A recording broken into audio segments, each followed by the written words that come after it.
नमस्ते दोस्तों। सेल्स किसी भी बिजनेस की जान होती है। यहीं से सेल्स एंट्री का काम शुरू होता है।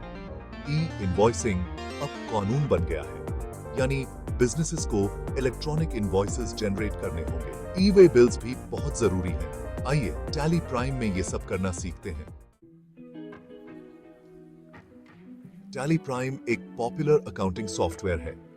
इससे आपका बिजनेस मैनेज करना बहुत आसान हो जाता है।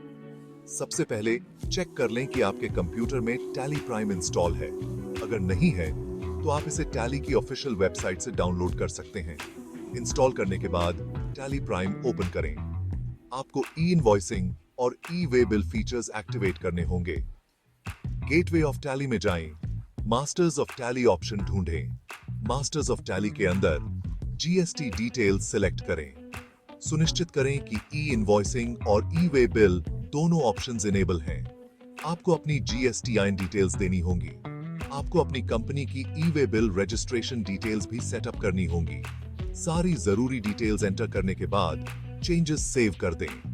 अब टैली प्राइम आपके लिए ई इनवॉइसेस और ई वे बिल्स जनरेट करने के लिए रेडी है। अब सेल्स एंट्री क्रिएट करना सीखते हैं। गेटवे ऑफ टैली से अकाउंटिंग वाउचर्स में जाएं। यहां आपको अलग अलग तरह के वाउचर्स मिलेंगे। हमें सेल्स वाउचर चाहिए। आप अपने कीबोर्ड पर F8 शॉर्टकट की भी प्रेस कर सकते हैं। यह आपको सीधे सेल्स वाउचर पर ले जाएगा। इससे आपका टाइम बचता है और प्रोसेस फास्ट हो जाता है। एक बार जब आप सेल्स वाउचर में होते हैं तो आपको एक ब्लैंक फॉर्म दिखाई देगा। इस फॉर्म में आपको अपनी सेल की सारी डिटेल्स एंटर करनी है। समान सचिंदाई से शीते की थी। Section 4. Entering sales details in Tally Prime. Sales voucher form में अलग अलग फील्ड्स होते हैं। आपको इन फील्ड्स को एक्यूरेटली फिल करना होगा। सेल की डेट एंटर करके शुरू करें। फिर लिस्ट में से कस्टमर का नाम सिलेक्ट करें। अगर कस्टमर लिस्ट में नहीं है तो आप एक नया कस्टमर प्रोफाइल क्रिएट कर सकते हैं। इसके बाद बेचे गए प्रोडक्ट्स या सर्विसेज की डिटेल्स एंटर करें। क्वांटिटी, प्राइस और एप्लीकेबल टैक्सेस मेंशन करें। टैली प्राइम आपके द्वारा दी गई इंफॉर्मेशन के बेस्ड पर ऑटोमेटिकली टोटल अमाउंट कैलकुलेट कर लेगा। आगे बढ़ने से पहले सभी एंटर डिटेल्स को डबल चेक करें। अकाउंटिंग में एक्यूरेसी बहुत जरूरी है। कोई भी गलती बाद में डिस्क्रिपेंसीज पैदा कर सकती है। Section 5. Generating an e-invoice in Tally Prime. सभी सेल्स डिटेल्स एंटर करने के बाद आपको एक ई इनवॉइस जनरेट करना होगा। टैली प्राइम इस प्रोसेस को सिंपल बनाता है। अपने कीबोर्ड पर कंट्रोल ई प्रेस करें। इससे ई इनवॉइस जनरेट होगा। एक पॉपअप विंडो दिखाई देगा। यह विंडो आपको ई इनवॉइस प्रीव्यू दिखाता है। ई इनवॉइस पर सभी डिटेल्स ध्यान से चेक करें। सुनिश्चित करें कि सब कुछ सही है।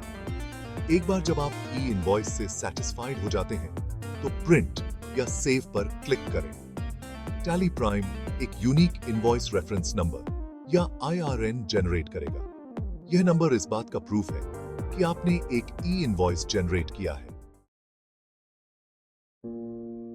Section 6. Generating an e-way bill and reviewing entries in Tally Prime. अगर आपकी सेल के लिए ई वे बिल की आवश्यकता है तो आप इसे सीधे टैली प्राइम से जनरेट कर सकते हैं। ई इनवॉइस जनरेट करने के बाद कंट्रोल W प्रेस करें। यह आपको ई वे बिल जनरेशन स्क्रीन पर ले जाएगा। ट्रांसपोर्टर की इंफॉर्मेशन और व्हीकल नंबर जैसे रिक्वायर्ड डिटेल्स फिल करें। टैली प्राइम ई वे बिल जनरेट करेगा। यह इसे आपके लिए प्रिंट भी करेगा। अपनी सेल्स एंट्री सेव करने के बाद हमेशा उनको रिव्यू करें। डेबुक में जाएं और देखें कि उस दिन में क्या-क्या ट्रांजैक्शंस हुए। इससे आपको किसी भी एरर को स्पॉट करने और करेक्ट करने में मदद मिलती है। बधाई हो, आपने टैली प्राइम में सेल्स एंट्री रिकॉर्ड करना सक्सेसफुली सीख लिया है। आप यह भी जानते हैं कि ई इनवॉइसेस और ई वे बिल्स कैसे जनरेट करते हैं। प्रोसेस के साथ और कंफर्टेबल होने के लिए प्रैक्टिस करते रहें। याद रखें, practice makes perfect.